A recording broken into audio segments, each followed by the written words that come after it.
जयपुर के रास्ते में पहुंच चुके थे। बहुत अपसेट था और मैं वाइफ से कह रहा था कि यार बिजनेस हम नहीं करेंगे, लेकिन ईश्वर को कुछ और ही मंजूर था। नमस्कार दोस्तों, एक बार फिर से आप सभी का स्वागत है।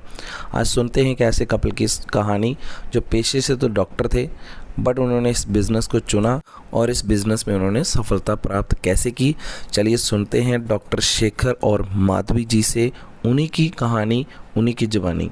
दोस्तों, मेरा नाम शेखर चौधरी है और मैं एक बाय प्रोफेशन मेडिकल डॉक्टर हूं और अपनी प्रैक्टिस के साथ साथ मेरा सेमी प्रिसिस्टॉन मैन्युफैक्चरिंग, ट्रेडिंग और एक्सपोर्ट का बिजनेस है और जयपुर से हूं। दोस्तों, आज हम अपने बारे में बताएंगे और इस बिजनेस की यहां तक कैसे पहुंचे उसके बारे में आप लोगों के साथ अपनी स्टोरी शेयर करेंगे। लेकिन आगे की मैं बात करूं उससे पहले मैं चाहूंगा मैं ये माइक अपनी वाइफ को दूं, जिनकी वजह से मैं इस बिजनेस में यहां तक पहुंचा हूं। मैं चाहूंगा इनके लिए एक बार जोरदार क्लैप करें। Yes, my sweet beautiful wife Madhavi Chaudhary. Hello, मेरा नाम माधवी चौधरी है। मैं एक हाउसवाइफ हूँ, परंतु इसके साथ साथ दुनिया की सबसे महान बिजनेस कर रही हूँ, इसलिए एक बिजनेस वूमेन हूँ। आज सिस्टम की बदौलत हमें एक और मौका मिला है कि आपके सामने अपनी स्टोरी व बिज़नेस को कैसे डेवलप किया और यहाँ तक कैसे पहुँचे उसके बारे में बात करें। सबसे पहले तो शुक्र अदा करती हूँ ईश्वर का, जिसने हमें यहाँ महान बिजनेस को ज्वाइन करने का अवसर दिया। साथ में धन्यवाद करती हूँ अपनी पूरी LOS का, अपने अपलाइन का, जिनके माध्यम से ये बिज़नेस मिला, और गर्व महसूस करती हूँ हम MBA बिज़नेस कर रहे हैं। आज मैं आपको अपने बारे में बताना चाहूँगी। मैं मैरिज से पहले JK स्टेट से बिलोंग करती थी, परंतु मैरिज के बाद जयपुर यानी राजस्थान से हूँ। मेरी एक सिस्टर है। मेरे फादर बचपन में जब 7-8 साल की थी तब एक्सपायर हो गए थे। हमारी परवरिश ताया ताई ने की थी, क्योंकि हमारी जॉइंट फैमिली थी। जब तक फादर थे उस ईश्वर की मेहर से सब कुछ था, परंतु जब फादर एक्सपायर होने के पश्चात पता चला सिक्योरिटी किसे कहते हैं। जब तक कुछ घटता नहीं है तब तक सिक्योरिटी की डेफिनेशन का आपको पता नहीं चलता। जब हो जाता है तब हमें पता चलता है कि सिक्योरिटी क्या होती है। ज़िंदगी में बहुत उतार चढ़ाव देखे, जिनमें से उसका एहसास बचपन में ही हो गया था। उस समय नहीं पता था ज़िंदगी कहाँ ले जाएगी, भविष्य कैसा होगा। थैंक यू गॉड, जैसा डर था वैसा नहीं हुआ। अंधेरे में एक रोशनी की किरण नज़र आई। मेरी मैरिज शेखर से हुई, जो कि बाय प्रोफेशन एक मेडिकल डॉक्टर है। जब मैरिज हुई तो सब घर वाले रिश्तेदार मेरी मम्मी को यही कहते थे, तुमने कोई अच्छे कर्म किए हैं जो तुम्हें जवाई के रूप में इतना हैंडसम, स्मार्ट, मैच्योर लड़का मिला है, नहीं तो आज सिंपल लड़की को इतना काबिल लड़का और डॉक्टर मिलना बहुत मुश्किल है। और ख़ासकर तो तब जब उसके ना तो कोई ब्रदर हो और ना ही फादर हो। मैरिज के बाद पता चला कि वास्तव में ये बहुत अच्छे इंसान हैं, पर अपने प्रोफेशन में और अपने सेमी प्रीशियस स्टोन्स के एक्सपोर्ट के बिज़नेस में ये इतने बिजी रहते हैं, इनको हमारे लिए क्वालिटी टाइम नहीं था। पर पता नहीं कैसे ये हुआ, कब हुआ, मुझे हमेशा इनके टाइम की कमी खलती थी। उन्हीं दिनों ये business, Amway business, yes 100% Amway business हमारी लाइफ में आया। इनके दोस्त रवि जी लेकर इस बिज़नेस को हमारे घर पर आए, पर ये देखने को तैयार नहीं थे, परंतु किसी तरह हमने इस बिज़नेस को देखा। मुझे समझ में आ गया था जब उन्होंने ये कॉन्सेप्ट हमें दिखाना शुरू किया कि ये ही वो बिज़नेस है जो हमें एक कंप्लीट लाइफ दे सकता है। हमने ज्वाइन किया। मैं इस बिज़नेस को लेके बहुत पैशनेट थी। हमने इस बिज़नेस को करते करते बहुत चैलेंज भी फेस की। इसमें हर तरह की उतार चढ़ाव भी आए। लोग भी बहुत बातें करते थे, ख़ास तौर से दोस्त रिश्तेदार कहते थे इन्हें अपने रिश्तेदारों से तो मिलने का समय नहीं है, परंतु ये अपनी वाइफ को लेकर कहाँ कहाँ जाते फिरते हैं। हमेशा कभी प्लान है, कभी मीटिंग है, कभी बीबीएस है। ये दोनों पागल हो गए हैं। सच तो ये है, अगर इसे लोग पागल होते हैं जो डायमंड जाते हैं, तो हम पागल ही सही। इस बिजनेस में वो सब कुछ मिलता है जो पैसे से भी नहीं खरीद सकते। लोग नहीं जानते एमवे क्या है, वो नहीं जानते हैं ये एमवे क्या देने वाला है। प्लीज़ एमवे को इनकार मत करें, ये एमवे बिजनेस को बिल्ड करें, ये अच्छे कर्मों का फल है। Thank you.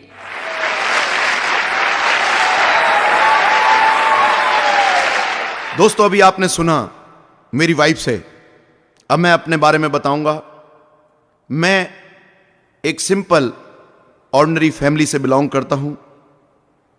हमारी बड़ी फैमिली है, 3 भाई 6 सिस्टर हैं और मैं घर में सबसे छोटा हूं। मेरे फादर एक बिल्कुल मीडियम क्लास फैमिली है और मेरे फादर शुरू से ही अपने बच्चों को एक ही चीज़ सिखाई है कि बेटे, अगर आगे बढ़ना है तो पढ़ाई करना बहुत ज़रूरी है, क्योंकि हमारे पास और कुछ भी नहीं है। एक सिंपल परिवार, एक सिंपल फैमिली, एक ऑर्डिनरी फैमिली, जहां सिर्फ एक समझौते के अलावा कुछ नहीं था, वो हमारी जिंदगी में था। हर पल, हर पग पग पे हमें समझौते करने पड़ते थे और हमेशा एक ही चीज़ समझ आ गई थी कि अगर आगे बढ़ना है तो हमें दोस्त पढ़ना पड़ेगा। अपने फ्यूचर को ब्राइट बनाना है तो हमारे पास और कुछ नहीं था तो एक पढ़ने के अलावा। हमारे फादर ने सभी को पढ़ाया, लेकिन एक चीज़ बचपन में सीख ली थी। एक बुक में पढ़ा था कि दोस्त, एक गरीब घर में पैदा होना कोई पाप नहीं है, लेकिन गरीब घर में पैदा होना पाप नहीं है, लेकिन गरीबी में मर जाना अभिशाप है। उस दिन ये चीज समझ गया था कि दोस्त, कुछ भी हो जाए जिंदगी में बहुत आगे बढ़ना है। अपनी पढ़ाई की, मेडिकल डिग्री लेने के बाद मैंने अपना क्लिनिक स्टार्ट किया। ऊपर वाले की मेहर थी, बहुत प्रैक्टिस थी, साउंड प्रैक्टिस थी, बहुत नंबर ऑफ पेशेंट थे, लेकिन फिर भी सुबह जाते थे, दोपहर का टाइम फ्री होते थे, तो लगता था कि इस टाइम को भी यूटिलाइज करूं। और मैंने क्या किया, साथ में एक सेमी प्रेसिज स्टोन्स का बिजनेस स्टार्ट किया, उसकी ट्रेडिंग, मैन्युफैक्चरिंग, एक्सपोर्ट स्टार्ट कर दिया। जो जो हम इस बिजनेस को बढ़ाते गए, टाइम कंज्यूम होता गया और टाइम जाता गया। इवन ये हो गया कि सुबह से लेकर शाम तक बिजी रह गए और एक क्वालिटी टाइम अपनी फैमिली को देने के लिए भी मेरे पास नहीं बचा था। ऐसा लगता था just like a money making machine, क्योंकि जिंदगी में बचपन में बहुत सारे समझौते किए थे, बहुत सारी चैलेंज देखी थी, तो बस यही लगता था कि अब जिंदगी में अगर पैसा नहीं है तो कुछ नहीं है। मैं ये तो नहीं कह सकता कि दोस्त पैसा सब कुछ है, लेकिन पैसे के बिना भी कुछ नहीं है। ये चीज दिमाग में थी। सुबह जाते थे, शाम को आते थे, रूटीन ऐसा चल रहा था। एक दिन मेरे अजीज दोस्त, उनका एक फोन आया कि डॉक्टर साहब, मैं आपसे मिलना चाहता हूं। तो एक बार कहा, मैं टाइम नहीं था, मैंने कहा जब भी मिलेंगे मैं आपको जरूर बताऊंगा, जब भी आप आइए, कभी मैं आपको कॉल कर दूंगा जब भी मैं होऊंगा घर पर। लेकिन मुझे 1-2 बार फिर दोबारा कॉल आया तो मुझे समझ आ गया कि मेरे जो दोस्त हैं वो कुछ बिजनेस कर रहे हैं, और जिसको एक नेटवर्किंग कहते हैं, और मुझे यह भी पता था कि वो एमवे बिजनेस कर रहे हैं। बट मैंने एमवे के बारे में बहुत नेगेटिव सुना हुआ था। मुझे ये पता था कि बिजनेस मेंबर बनाने का है, ये प्रोडक्ट बेचने का, चेन सिस्टम है, पिरामिड है, रिलेशनशिप इन कैश करने का, ये मेरे दिमाग के अंदर भरा हुआ था। इसलिए मैं उनको सुनना भी नहीं चाहता था, क्योंकि मुझे पता था अगर वो मेरे पास आएंगे तो सिर्फ एक ही बात कहेंगे कि मुझे वे प्लान दिखाएंगे और मुझे इस बिजनेस में ज्वाइन करा देंगे, और मैं करना नहीं चाहता था। जब डॉक्टर साहब के दोस्त को लगा कि डॉक्टर साहब अब बिज़नेस में नहीं आएंगे तो उन्होंने अवॉइड कर दिया। लेकिन 6 महीने के बाद अचानक से डॉक्टर साहब को फ़ोन आया और उनके दोस्त ने पूछा कि आप कहाँ पे हैं और क्या कर रहे हैं। तो डॉक्टर साहब से निकल गया कि मैं घर पे ही हूँ। तो उनको टाइम मिल गया, उन्होंने टाइम लिया और उनसे मिले। आगे सुनते हैं कि कैसे वो इस बिज़नेस में आए। फिर मैंने अवॉइड करने की कोशिश की। इमीडिएटली मैंने कहा, देखो ऐसा है दोस्त, आज तो मत आना, मेरे को कहीं जाना है, बहुत इमरजेंसी काम है। तब उन्होंने मुझे कहा कि मैं जानता हूं कि आपके पास टाइम नहीं है, लेकिन डॉक्टर साहब जो मेरे पास कॉन्सेप्ट है, मुझे पूरा यकीन है अगर आपके पास टाइम नहीं है तो उससे आपको टाइम फ्रीडम मिल सकती है। सिर्फ 15-20 मिनट, आधा घंटा लूंगा, सिर्फ आधा घंटा लूंगा। अगर मेरा कॉन्सेप्ट देखने के बाद आपको अच्छा लगे तो मुझे दुआएं देना, नहीं तो कभी मेरा 1 घंटा 2 घंटा खराब कर देना। जब ये मुझे कहा तो मैंने कहा, फिर भी मैंने अवॉइड करने की कोशिश की, लेकिन मेरी वाइफ मेरे साथ ही बैठी हुई थी। तो उन्होंने कहा, देखो ऐसा है, अगर वो इतनी बार कह ही रहे हैं, कुछ ये जरूरी तो नहीं है जो हमें बताने जा रहे हैं हमें वही करना है, हम ना कर देंगे, लेकिन एक बार ओपन माइंड से कॉन्सेप्ट को देख तो लो। मैंने कहा चलो ठीक है। वो आ गए। आने के बाद उन्होंने मुझे वही प्लान दिखाना स्टार्ट किया। मैंने कहा दोस्त ऐसा है, इतने लोगों को फंसा चुके हो यार, अब मैं ही बचा हूं जो मुझे फंसाने आए हो दोस्त। उन्होंने कहा डॉक्टर साहब सिर्फ आधा घंटा, आज मेरी एक दोस्ती के नाते सिर्फ आधा घंटा इस कॉन्सेप्ट को ओपन माइंड से देख लो। मैंने और मेरी वाइफ ने दोनों ने कॉन्सेप्ट को देखा। देखने के बाद मुझे लगा कि है तो सही, इस बिजनेस के अंदर कुछ है। पर एक चीज मुझे यह जरूर समझ आ गई थी कि उन्होंने एक फोकस किया था कि जो बिजनेस है यह मेन पावर और टाइम का डुप्लीकेशन है, और अगर मेन पावर को और टाइम को डुप्लीकेट कर दिया जाए तो यह भी समझ आ गया था इसमें मल्टीपल होगी इनकम और पैसा तो आएगा। मैंने कहा पर होगा नहीं, क्योंकि मेरे पास टाइम नहीं है। मैं सुबह निकलता था, शाम को आता था। मैंने उनसे पूछा दोस्त ये बिजनेस मैं कर तो लूंगा, लेकिन मेरी एक शर्त है। पहली कंडीशन यह है कि बिजनेस इथिकल होना चाहिए। नंबर 2, मेंबर नहीं बनाऊंगा, चेन सिस्टम नहीं होना चाहिए, पिरामिड नहीं होना चाहिए, और लोगों को रिलेशनशिप इनकैश करने का बिजनेस नहीं होना चाहिए। उन्होंने कहा यस दोस्त, 100% 110% इथिकल होगा। ना तो हमें मेंबर बनाने हैं, ना ये चेन सिस्टम है, ना ये पिरामिड है, और ना ही रिलेशनशिप इनकैश करने का बिजनेस है। मैं आपको यकीन दिलाता हूं ये इतना इथिकल है, अगर आप जिस जिस आदमी को इस कॉन्सेप्ट को दिखाओगे और जब जब वो सफल होगा वो जिंदगी भर आपको दुआएं देगा। मैंने कहा डन डील, ये बिजनेस मैं जरूर करूंगा। मुझे बताइए इस बिजनेस को करने के लिए मुझे क्या चाहिए। उसने कहा सिर्फ एक ही चीज चाहिए, आप अगर रियली सीरियस हैं, एम्बिशियस है, अपनी जिंदगी में कुछ पाना चाहते हैं तो ये बिजनेस आपके लिए काम करेगा। एटीट्यूड को पॉजिटिव रखना और अपना डिसीजन खुद लेना, किसी दूसरों के ऊपर मत डाल देना जो जिंदगी में खुद सफल ना हो। मैंने कहा डन डील, ये बिजनेस मैं करूंगा, बताओ। और मैंने भी इमीडिएटली बिजनेस स्टार्ट कर दिया। और साइन करने के बाद मैंने कहा एक काम करता हूं, रात को 10:30 बज चुके थे।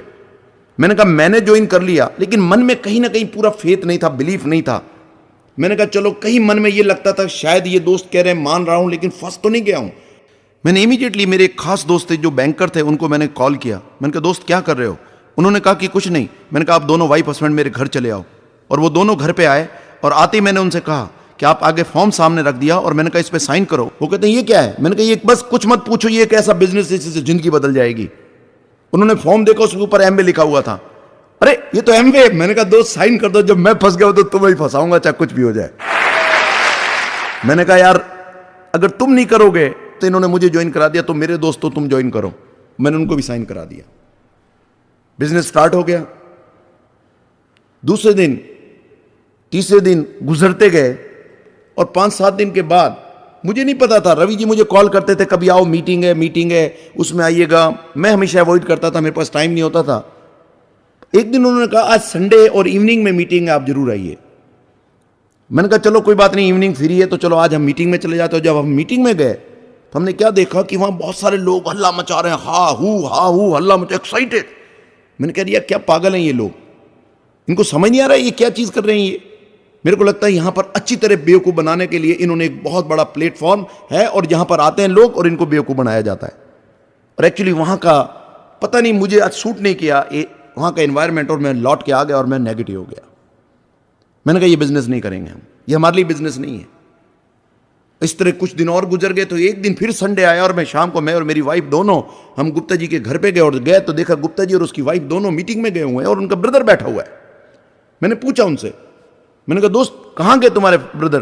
तो बोलते साहब वो तो मीटिंग में गए जो आपने बिजनेस ज्वाइन कराया था। अरे मैंने कहा वो बेवकूफ है कि इस बिजनेस को कर रहा है? अरे मैंने ज्वाइन कर लिया, इनको करा दिया, काम खत्म हो गया यार, खत्म, अब क्यों बार बार मीटिंग में जा रहे हैं? मैंने कहा वो आए तो उनको कह देना आते इस बिजनेस को छोड़ दो यार, अपने को नहीं करना ये मीटिंग फीटिंग, और मेरे से जब डॉक्टर साहब ने अपने दोस्त से कहा कि भैया ये बिज़नेस छोड़ दो, ये हमारे बस का नहीं है, लेकिन उन्होंने रिप्लाई दिया कि भैया मैं तो ये बिज़नेस करूँगा चाहे कुछ भी हो जाए, मुझे ये बिज़नेस बहुत अच्छा लगता है। तो डॉक्टर साहब ने रिप्लाई दिया जब आप छोड़ नहीं सकते तो मैं क्या करूँ, मुझे भी मजबूरी में करना पड़ेगा। अपने दोस्त के कारण डॉक्टर साहब इस बिज़नेस में टिके रहे। मैंने कहा यार तुम नहीं छोड़ोगे तो फिर तो मुझे मजबूरी में करना पड़ेगा, that is fear of loss. मैंने थैंक यू गॉड ऐसा दोस्त मिला जिसने बिजनेस नहीं छोड़ा, उसकी वजह से मैं ये बिजनेस करने लग गया। आपको क्या बताऊं। हमने एक बीबीएस अटेंड किया और वहां जाने के बाद मैंने क्या देखा कि इतने credible doctors, engineer, bankers, RS, IAS, हर तरह के लोग इस बिजनेस को कर रहे हैं और दे आर वेरी सक्सेसफुल। मैंने कहा ये इन लोगों के लिए बिजनेस है, ये लोग समझ रहे हैं।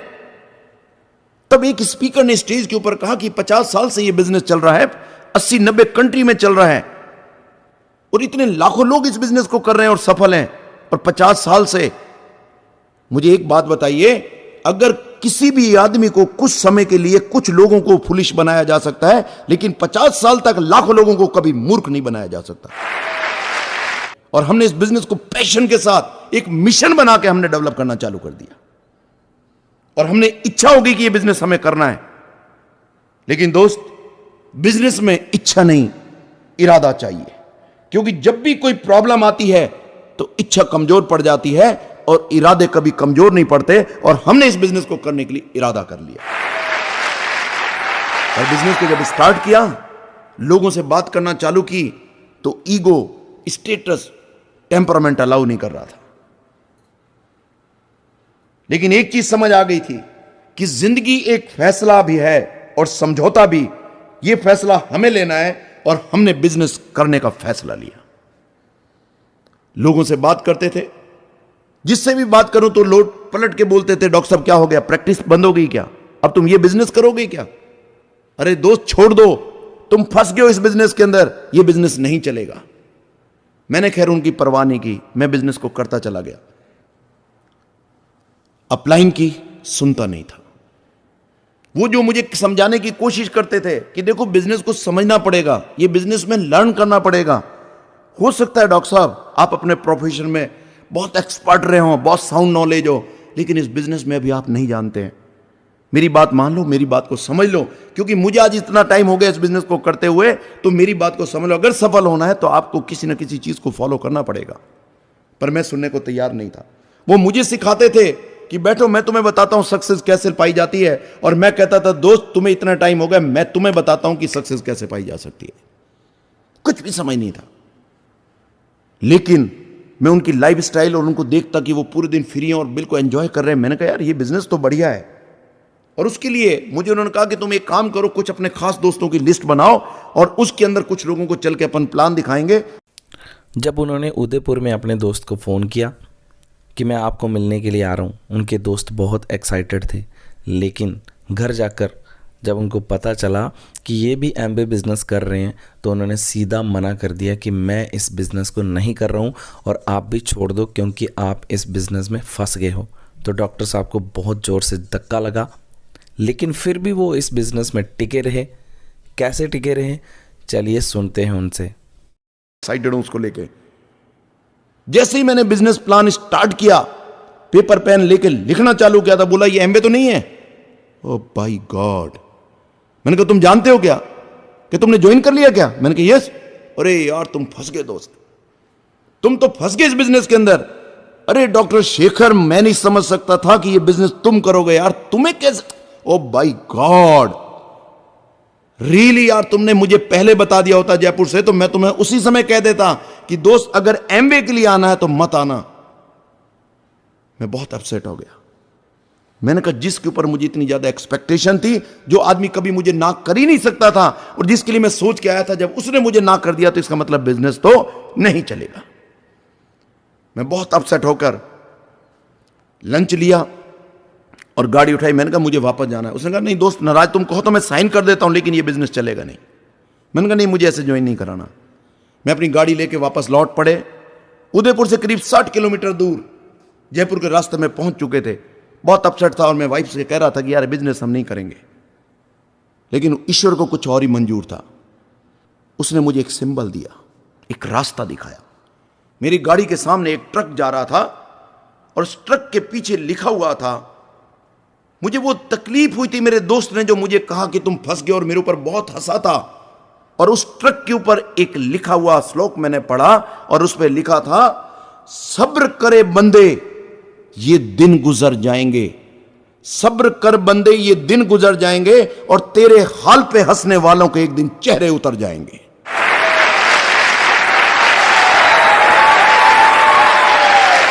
बस दोस्त, मैंने कहा ये बिजनेस करूंगा और करके दिखाऊंगा और सफल होके दिखाऊंगा।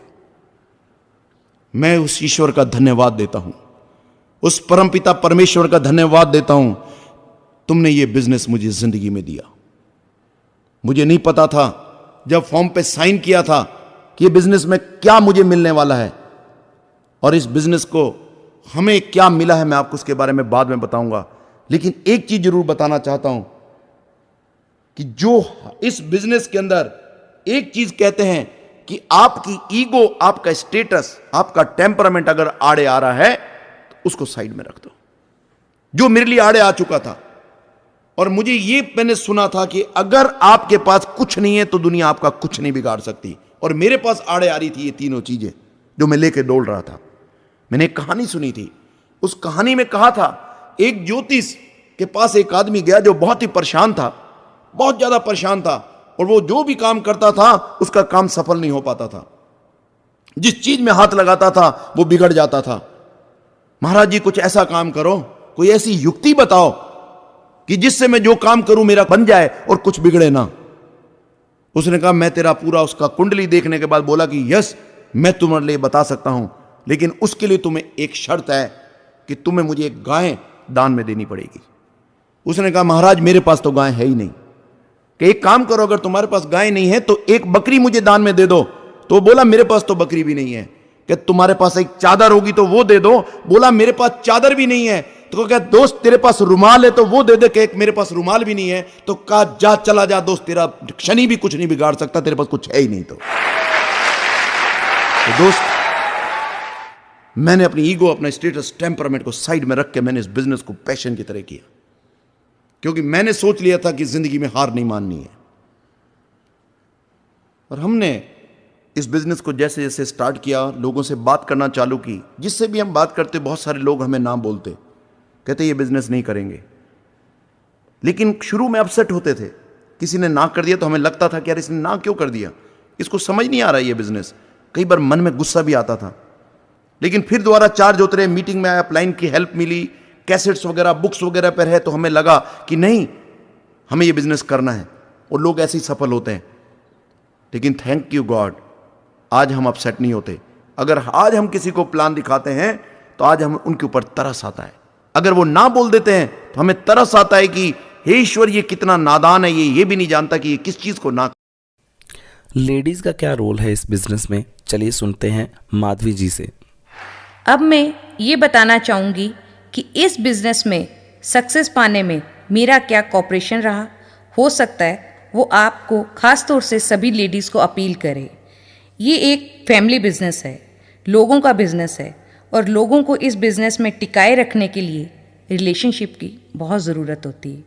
और रिलेशनशिप बिल्ड करना, डेवलप करना लेडीज़ की एक्सपर्ट्स होती हैं, और तोड़ने में भी उतनी ही एक्सपर्ट होती हैं। इसीलिए इस बिज़नेस में कहा जाता है ये एक परिवार है, और जो आपकी टीम है, यानी आपके डाउनलाइन है, चाहे आपकी उम्र से बड़े हों या छोटे हों, वो आपके बच्चों की तरह हैं। अगर कुछ छुटपुट बातें हो भी जाएं तो हमेशा फॉरगिव एंड फॉरगेट करना पड़ेगा। कोई फ़र्क नहीं पड़ता, कभी किसी को पुट डाउन मत करो। हमेशा अपने ड्रीम के साथ साथ उनके ड्रीम के लिए काम करें। बिजनेस में हस्बैंड का रोल नेटवर्क को बढ़ाना है, और नेटवर्क को बढ़ाने के लिए ज़रूरत होती है उनके एक्साइटमेंट की। अगर घर का एनवायरनमेंट सही रखेंगे, टेंशन फ्री रखेंगे, तो हस्बैंड भी टेंशन फ्री होके एक्साइटेड रहेंगे तो रिज़ल्ट भी बेहतर आएंगे। मैंने हमेशा, चाहे आपस में कोई भी छोटी मोटी बात हो, ऐसा नहीं है लड़ाई झगड़े हमारे में नहीं होते थे, हम भी लड़ते थे, पर कभी भी जब भी इन्होंने उस समय कहा कि हमारा प्लान है या मीटिंग है, मैं फटाफट तैयार होके इनके साथ जाती थी। ये क्योंकि मेरे को ये पता था ये बिज़नेस हमारा है, हम इनको अपने बच्चों के लिए डेवलप कर रहे हैं, क्योंकि हमारा ड्रीम स्ट्रॉन्ग था, हमारा ड्रीम एक था। ये बिज़नेस हमने मिलकर किया क्योंकि हमें इस बिज़नेस में सक्सेस हासिल करनी थी। एक बात मैं लेडीज़ से कहूँगी, हमने कभी भी, मेरी भी जॉइंट फैमिली है, बहुत बड़ी फैमिली है, हमने कभी भी इस बिज़नेस को लेके कभी एक्सक्यूज़ नहीं बनाए, कोई भी मीटिंग मिस नहीं की, कोई BBS मिस नहीं किया। आज मैं आपको एक बात और बताऊंगी, जो भी प्रोडक्ट एमवे में लॉन्च करती है सबसे पहले हम उसे अपने घर में लेके आते हैं, क्योंकि ये डुप्लीकेशन का बिज़नेस है। आज जो मैं करूँगी वही डुप्लीकेट होगा, क्योंकि हमको अपने बिज़नेस के लिए रोल मॉडल बनना पड़ेगा। हम एक शीशे के मकान में रहते हैं, क्योंकि वो जब मैं प्रोडक्ट अपने घर लाती हूँ, उसको यूज़ करती हूँ, तभी तो मैं अपने ग्रुप में उसको बता सकती हूँ। हमने कभी भी चैलेंज पे फोकस नहीं किया, क्योंकि हमारा ड्रीम स्ट्रांग था। कितने भी चैलेंज आए, हमने चैलेंज को ओवरकम करते हुए आगे बढ़ते गए, गोल पर फोकस किया, इसीलिए हम आज आपके सामने खड़े हैं। मैं लेडीज़ से लास्ट में यही कहना चाहूँगी, आप अपनी प्रायोरिटी को सेट करते हुए कमिटमेंट के साथ इस बिज़नेस को डेवलप करें। आप तो क्या, आपकी आने वाली पीढ़ियाँ भी आपको याद करेंगी। Thank you. Thanks for watching.